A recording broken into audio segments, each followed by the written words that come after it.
हिजो देशमा धेरै नै एउटा यो खतरनाक अवस्था आइसकेको रहेछ होइन, तर धन्न केही भएन। हिजो संसदमा अब हाम्रो विधायकहरूले नीति नियमहरू बनाउने ठाउँमा होइन, भर्खरै यो उदाएको पार्टीहरूले गरेर एकदमै खतरनाक चिज निलो त मफलर जस्तो कि सल के भन्छ त्यसलाई, सल मफलर के भन्छ त्यसलाई, त्यो लगाएर गएछन्। त्यो कति खतरनाक हो भन्ने कुरा। अनि मैले कमेन्टहरू हेर्छु है सोसियल मिडियामा, भिडियोमा हेर्छु, अब त जब अब होइन त्यही अब त लाउँदैखेरि त किन त्यस्तो हुन्छ भने होइन, त्यो एकदम खतरनाक चिज हो। तपाईँलाई थाहा नै छैन। तपाईँले ज्याकी चेनको फिल्म हेर्नु भएको छ कहिले?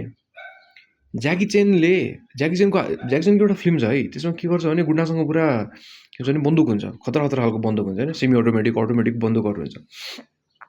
र ज्याकी चेनसँग केही पनि हुँदैन। एउटा यो भाग्दै हुन्छ गुन्डाबाट, भाग्दा त्यसले के हुन्छ भने त्यो सल सुकाइरहेको हुन्छ, लुगाहरू सलहरू त्यसै खालको सुकाइरहेको हुन्छ।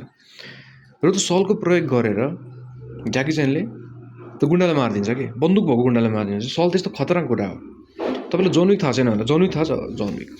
जन विकको हातमा त सल पऱ्यो भने त जन विकले 8जना मान्छेलाई 3 ठाउँमै मारिदिन्छ। बन्दुकहरू जस्तो कि हतियार न्युक्लियर वेपन भएको छ भने पनि तिनीहरूलाई पनि पुरै यो जन विकले सिद्ध्याइदिन्छ। अनि यति धेरै खतरनाक चिज जनताले भोट दिएर चुज गरेर पठाएको मान्छेले संसदमा लगाएर जानु भनेको, त्यो निलो स्कार्फ भनेको नेपालको सबभन्दा खतरनाक। अहिले नेपालमा कुनै एउटा हतियार छ भने त्यो हो निलो स्कार्फ।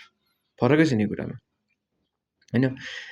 अब विरोध गर्नेहरू शान्तिपूर्ण तरिकाहरू हुँदाहुँदै त्यस्तो खतरनाक तरिका त अपनाउनु पर्ने आवश्यकता थिएन नि त। तिनीहरूले कुर्सी फुटाउन सक्थ्यो, टेबल फुटाउने हो होइन, माइक्रोफोन फालिदिने हो, लुगासुगा च्यातिदिने हो, त्यो हो नि त। बाहिर निक्लिने हो, टायर बालिदिने हो, गाडी साडी फोर्ने हो होइन, सार्वजनिक सम्पत्तिमा आगो लगाइदिने हो।